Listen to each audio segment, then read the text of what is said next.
बिस्मिल्लाहिर्रहमानिर्रहीम। Dear students, आज हम फ्यूचर परफेक्ट टेंस जो है उसके पैसिव वॉइस सीखने जा रहे हैं। जैसा कि एक्टिव वॉइस आप इससे पहले सीख चुके हैं। एक्टिव वॉइस में आप जानते हैं कि यहाँ वर्ब की थर्ड फॉर्म लगती है। इस टेंस में वर्ब की थर्ड फॉर्म और जो हेल्पिंग वर्ब है वो है will have and shall have.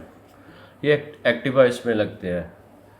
जब हम फिक्रे के एक्टिवाइज करते हैं तो विल हैव या शैल हैव जो है वो एज ए हेल्पिंग वर्ब इस्तेमाल होते हैं। आइए तो हम कुछ एक्टिवाइज लिख के उनके हम पैसिवाइज करते हैं। पहला फिक्रा मैं लिखता हूँ, she will have eaten food. वो खाना खा चुकी होगी। इसका हम पैसिवाइज करते हैं। जैसा कि आप जानते हैं कि पैसिवाइज करते वक्त जो ऑब्जेक्ट है उसको शुरू में लिखा जाता है। फूड को हम शुरू में लिखेंगे, फूड विल हैव, और बिन का इजाफा करेंगे, will have been eat ate eaten. Eaten third form इस्तेमाल करेंगे और बाय का इजाफा करेंगे। Food will have been eaten by, she को हर में कन्वर्ट कर देंगे। Food will have been eaten by her. एक मज़ीद फिक्रा हम लिखते हैं, Najma will have boiled eggs. Najma will have boiled eggs. अब हम एग्स को शुरू में लिखेंगे, eggs will have been boiled by Najma. Eggs will have been boiled by Najma. मज़ीद एक फिक्रा हम लिखते हैं, peon will have rung the bell, RUNG। Peon will have rung the bell, चपड़ासी घंटी बजा चुका होगा। द बेल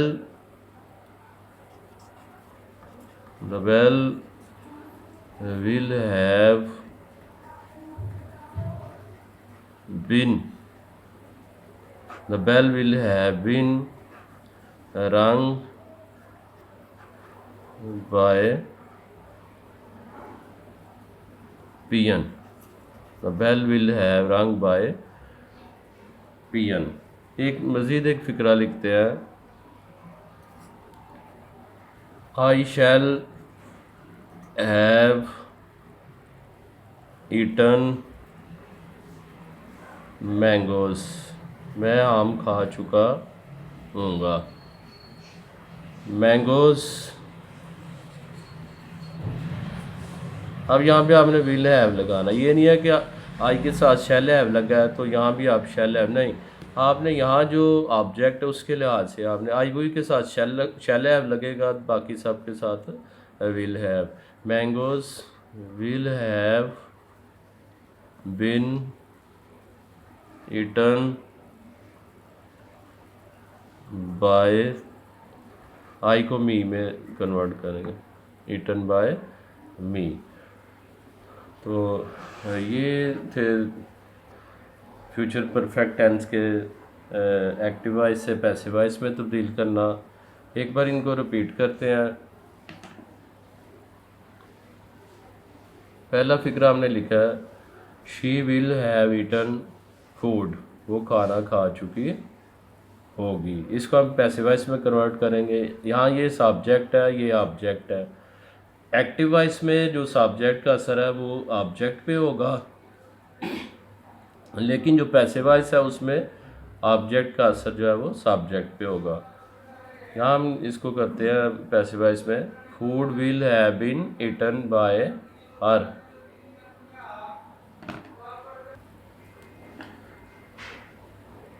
जी आइए तो हम इनको रिपीट करते हैं। Najma will have boiled eggs, Najma अंडे उबाल चुकी होगी।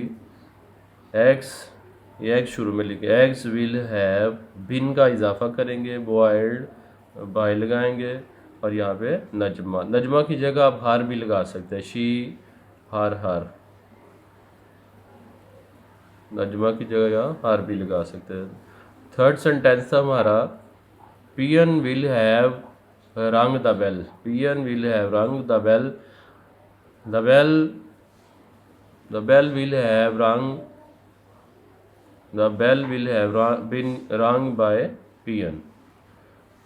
लास्ट सेंटेंस है, I shall have eaten mangoes, mangoes will have been eaten by me. इन्हीं सेंटेंसेस के हम नेगेटिव और इंटेरोगेटिव यानी इंटरेक्टिव सेंटेंसेस, सवालिया जुमले जो है वो करके तो पैसिव वॉइस सीखते हैं। इधर ही हम इनके नेगेटिव करते हैं। नेगेटिव में हम विल शैल के बाद नॉट लगा देंगे, she will not have eaten food. अब हम इसका पैसिव वॉइस करते हैं, food will not have been eaten by her. Negative करते हैं इसका, Najma will not have boiled eggs, eggs will not have been boiled by Najma. Peon will not have rung the bell, the bell will not have been rung by peon. I shall not have eaten mangoes, mangoes will not have been eaten by मी। ये थे negative sentences के passive voice. अब हम इनके interrogative sentences करते हैं। Interrogative में क्या करना है हमने, विल शैल को शुरू में लिखेंगे, will she have eaten food. अब हम इसका पैसिव वॉइस करते हैं, सवालिया फिक्रा बनाने के लिए एंड पे क्वेश्चन मार्क भी लगाएंगे। अब इसका हम पैसिव वॉइस करते हैं, will food have been eaten by her, will food have been eaten by, will को शुरू में लिखेंगे सवालिया में। अब हम इसका सवालिया करते हैं, will Najma have boiled eggs, will eggs have been boiled by Najma. Peon will have rung the bell, will peon have rung the bell, will the bell have been rung by peon.